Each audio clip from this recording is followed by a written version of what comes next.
ನಿಮ್ಮ ಹೆಸರು? Thank you.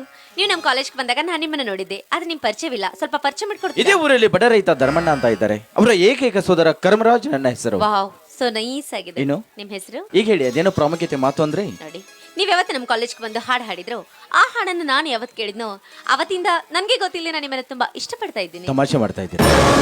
ಈ ಬಡವನ ನೋಡಿ ಅಪಹಾಸ್ಯ ಮಾಡ್ತಾ ಇದ್ದೀರಾ? ಇಲ್ಲ ರೀ, ನಾನೇಕೆ ತಮಾಷೆ ಮಾಡ್ಲಿ? ನಿಮ್ ಬಗ್ಗೆ ನನ್ನ ಮನಸ್ಸಿನ ಬಿಡುವ ಪ್ರೀತಿ ಭಾವನೆನ ವ್ಯಕ್ತಪಡಿಸ್ತೀನಿ. ಯಾವುದ್ರಿ ನಿಮ್ ಪ್ರೀತಿ? ನಮ್ಮಂತ ಬಡ ಹುಡುಗರನ್ನ ನೋಡಿದ ತಕ್ಷಣ ಪ್ರಪೋಸ್ ಮಾಡೋದು, ಮನಸ್ಸಿನಲ್ಲಿ ಆಸೆ ಹುಡ್ಸೋದು, ಕನಸಿನ ಗೋಪುರ ಕಟ್ಸೋದು, ಕೊನೆಗೆ ನಮಗಿಂತ ಶ್ರೀಮಂತ ಹುಡುಗ ಸಿಕ್ಕಾಗ ನಮ್ ಗುಡ್ ಬೈ ಹೇಳೋದು, ಇನ್ನೊಬ್ಬನ ಜೊತೆ ಮದುವೆ ಹಾಕೋದು, ಅದೇ ಅಲ್ವಾ ನಿಮ್ ಪ್ರೀತಿ?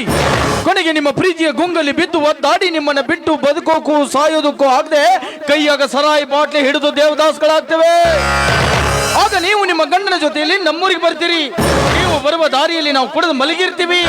ಆಗ ನಿಮ್ಮ ಗಂಡ ಕೇಳ್ತಾನೆ, ಯಾರು ಇವನು ಕುಡುಕ ಅಂತ. ಆಗ ನೀವೇನು ಉತ್ತರಿಸ್ತೀರಿ ಗೊತ್ತಾ? ಅವನು ಕುಡುಕಲ್ಲ ಕಣ್ರಿ, ನಮ್ಮೂರಲ್ಲಿ ನಿಯತ್ತಾಗಿ ಭಿಕ್ಷೆ ಬಿಡುವ ಭಿಕ್ಷುಕಾವ ಅಂತ ಹೇಳ್ತೀರಾ. ಕಾರಣ ನೀವು ಕಟ್ಟಿಕೊಂಡ ಗಂಡನ ಎದುರುಗಡೆ ಗರತಿಯಾಗಿ ಕಾಣ್ಬೇಕಲ್ಲ, ಅದಕ್ಕೆ. Stop it mister Karmaraj. ಬಾಯಿದೆ ಅಂತ ಬಾಯಿಗೆ ಬಂದ ಹಾಗೆ ಏನೇನು ಉಚ್ಚರಿಸ್ಬೇಡಿ. ಯಾವುದೇ ಹೆಣ್ಣಾಗ್ಲಿ ಅಷ್ಟು ಕೀಳುಮಟ್ಟ ಕಿಳಿದು ವರ್ತನೆ ಮಾಡೋದಿಲ್ಲ ರೀ.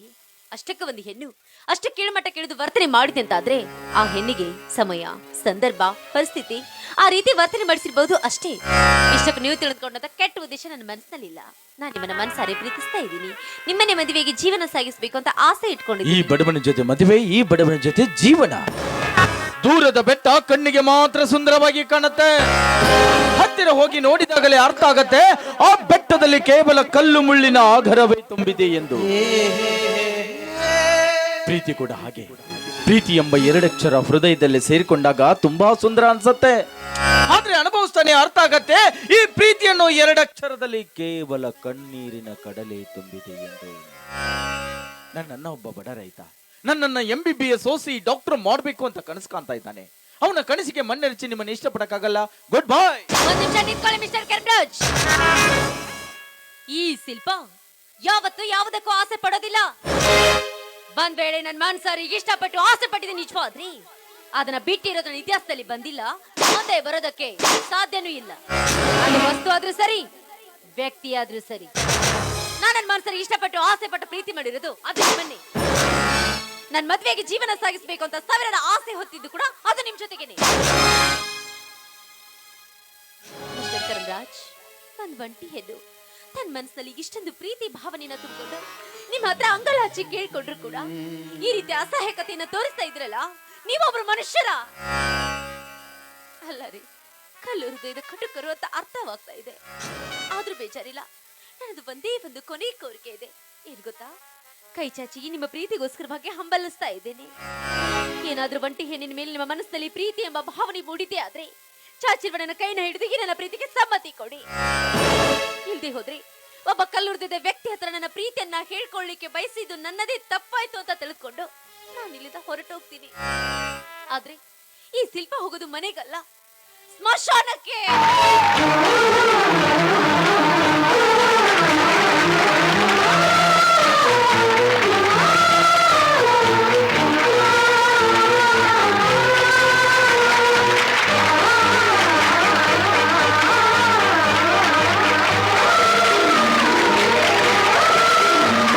ಕೆಲಸ ಕೊಡ್ಸೋದು ಅದ್ರಲ್ಲಂತ ಉಂಟು, ತುಂಬಾ ಮಾಡಿಸುವ ಸಿಂಗಾರ ಸಿರಿಯ. ನಿಮ್ಮ ಆಸೆ ಅಂತೆ ನಾಳೆ ನಿಮ್ಮ ಮನೆಗೆ ಬಂದು ಕಾಫಿ ಕುಡಿತೀನಿ, ಸರಿನಾ? ಬರ್ಲಾ? ಹೋಗ್ತೀರಾ? ಪ್ರೀತಿ ಮಾಡುವವರು ಲೋಕದಲ್ಲಿ ಪುಣ್ಯ ಮಾಡಿದವರು.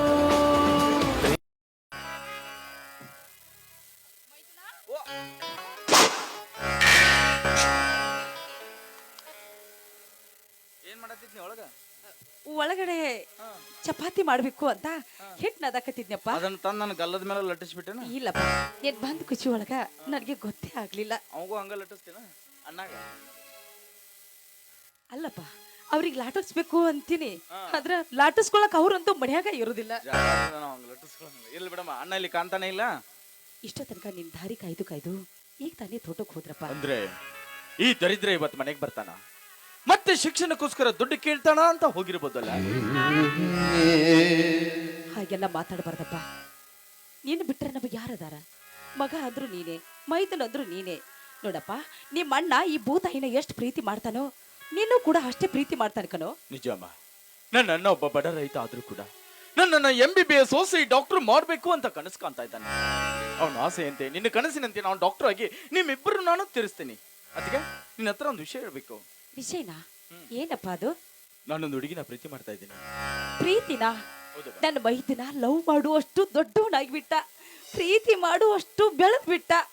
ಮೈದುನ ಯಾರಪ್ಪ ಹುಡುಗಿ? ಇದೇ ಊರ ಅಗ್ರಬ ಶ್ರೀಮಂತ ಶ್ರೀಕಾಂತ್ ಗೌಡ್ರ ತಂಗಿ ಶಿಲ್ಪ.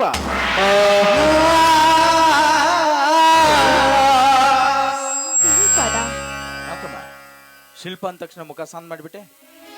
ಸರಿ ಬಿಡು, ನಿನಗೆ ಇಷ್ಟ ಇಲ್ಲ ಅಂದ್ರೆ ನಾನೇ ಅವಳನ್ನು ಮರ್ತು ಬಿಡ್ತೀನಿ. ಬೇಡಪ್ಪ, ಕೂಡಿದ ಪ್ರೀತಿಯನ್ನು ಅಗಲಿಸುವಷ್ಟು ಕಟ್ಟುಗಳು ನಾನಲ್ಲ. ನಿಮ್ಮಣ್ಣ ಬಂದ ಮೇಲೆ ಈ ವಿಷಯ ಅವರಿಗೆ ತಿಳಿಸಿ ಮದುವೆ ಮಾಡುವ ವ್ಯವಸ್ಥೆ ಮಾಡುತ್ತೀನಿ. ಸರಿಯಮ್ಮ, ಈ ಶರ್ಟ್ ಒಳಗಡೆ ಇಡು, ನನ್ನ ಹೊಲಕ್ಕೆ ಹೋಗಿ ಅಣ್ಣ ನೋಡ್ಕೊಂಡ್ ಬರ್ತೀನಿ. ಆಯ್ತಪ್ಪ, ಆದಷ್ಟು ಬೇಗ ಬಂದ್ಬಿಡು.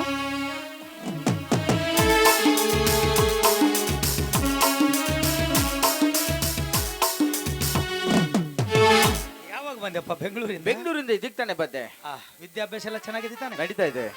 ಆದ್ರೆ ಹೌದಣ್ಣ, ನೀನ್ ಆಸೆ ಪಟ್ಟಂತೆ ಕನಸು ಕಂಡಂತೆ ನಾನು ಡಾಕ್ಟರ್ ಆಗಬೇಕಾದ್ರೆ ಡಾಕ್ಟರ್ ಆಗ್ಬೇಕಾದ್ರೆ 8 ಲಕ್ಷ ಹಣ ಬೇಕಿದೆ.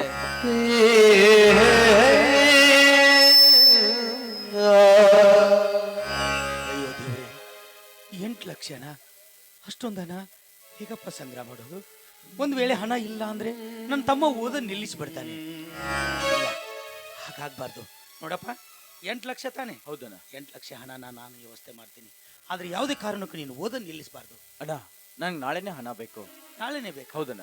ಆಯ್ತಪ್ಪ, ಆದಷ್ಟು ಬೇಗ ಹಣದ ವ್ಯವಸ್ಥೆ ಮಾಡಿ. ಸರಿನಾ? ನನ್ನ ಸ್ನೇಹಿತರ ಹತ್ರ ಒಂದು ಮುಖ್ಯವಾದ ಕೆಲಸ ಇದೆ, ನಾನು ಮುಗಿಸ್ಕೊಂಡ್ ಬರ್ತೇನೆ. ಅಲ್ಲಪ್ಪ, ಇದಕ್ಕೆ ತಾನೇ ಬಂದೆ. ಸ್ನಾನ ಮಾಡು, ಊಟ ಮಾಡು. ಬಂದ್ಮೇಲೆ ಊಟ ಮಾಡ್ತೇನೆ. ಅರೆ.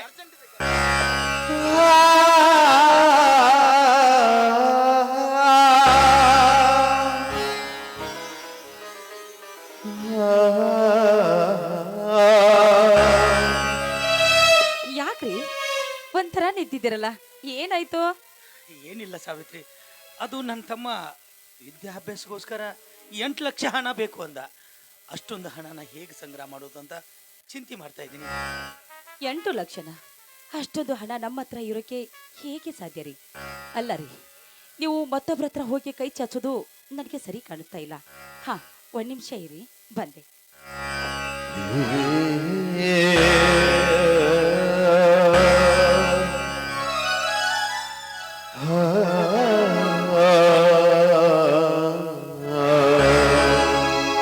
ರೀ, ನಾನು ತವರಿನಿಂದ ಗಂಡನ ಮನೆಗೆ ಬರಬೇಕಾದ್ರೆ ನನ್ನ ತವರಿನವರು ನನಗೆ ಅಂತ ಕೊಟ್ಟಿರುವ 2 ಎಕರೆ ಆಸ್ತಿ ಪತ್ರ, ಇದನ್ನು ಅಡ ಇಡಿ, ಇಲ್ಲ ಮಾರಿ ಆದ್ರೂ ಬಿಡಿ, ಒಟ್ಟಿನಲ್ಲಿ ನನ್ನ ಮೈದನ ದೊಡ್ಡ ಡಾಕ್ಟರ್ನಾಗಬೇಕು, ವಿದ್ಯಾವಂತನಾಗಬೇಕು.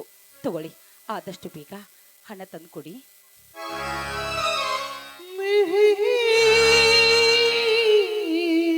ಮೆಚ್ಚಿದೆ ಕಣೆ, ಮೆಚ್ಚಿದೆ. ಮದುವೆಯಾಗಿ ಮನೆಗೆ ಬಂದು 2 ದಿನದಲ್ಲಿ ತುಂಬಿದ ಮನೆತನವನ್ನ ಬ್ಯಾರಿ ಮಾಡುವ ಈ ಸಮಾಜದಲ್ಲಿ ನಿನ್ನ ತಮ್ಮನಿಗೋಸ್ಕರ, ನಿನ್ನ ಮೈದನಿಗೋಸ್ಕರ ಪ್ರೀತಿಯಿಂದ ಕೊಟ್ಟ ಉಡುಗೊರೆನ ಮಾರು ಅಂತ ಹೇಳ್ದಿಯಲ್ಲ. ನೀ ನನ್ನ ಪಾಲಿನ ದೇವತೆ ಕಣೆ, ನೀ ನನ್ನ ಪಾಲಿನ ದೇವತೆ. ಛೆ ಛೆ, ಅಷ್ಟೊಂದು ದೊಡ್ಡ ಮಾತೇಕೆ? ಹೋಗ್ರಿ, ಆದಷ್ಟು ಬೇಗ ಹಣ ತಂದುಕೊಡಿ. ಆಯ್ತು ಸಾವಿತ್ರಿ, ನಾನು ಹೇಗಾದ್ರೂ ಮಾಡಿ ಹಣದ ವ್ಯವಸ್ಥೆ ಮಾಡ್ಕೊಂಡ್ ಬರ್ತೀನಿ. ನನ್ನ ತಮ್ಮ ನಾಳೆನೇ ಬೆಂಗಳೂರು ಹೋಗ್ಬೇಕಂತೆ, ಸ್ನೇಹಿತರಿಗೆ ಭೇಟಿ ಆಗ್ಲಿಕ್ಕೆ ಹೋಗಿದ್ದಾನೆ. ಬಂದ್ಮೇಲೆ ಅವನಿಗೆ ಊಟದ ವ್ಯವಸ್ಥೆ ಮಾಡು, ನಾನು ಆದಷ್ಟು ಬೇಗ ಹಣ ತೆಗೆದುಕೊಂಡು ಬರ್ತೀನಿ. ಆಯ್ತು ರೀ, ನೀವೆಲ್ಲರೂ ಸೇರಿದ ಮೇಲೆ ಆಮೇಲೆ ಊಟ ಮಾಡೋಣಂತೆ. ಆದಷ್ಟು ಬೇಗ ಬಂದು ಬಿಡಿ. ಆಯ್ತು ಸಾವಿತ್ರಿ, ಆದಷ್ಟು ಬೇಗ ಬರ್ತೀನಿ.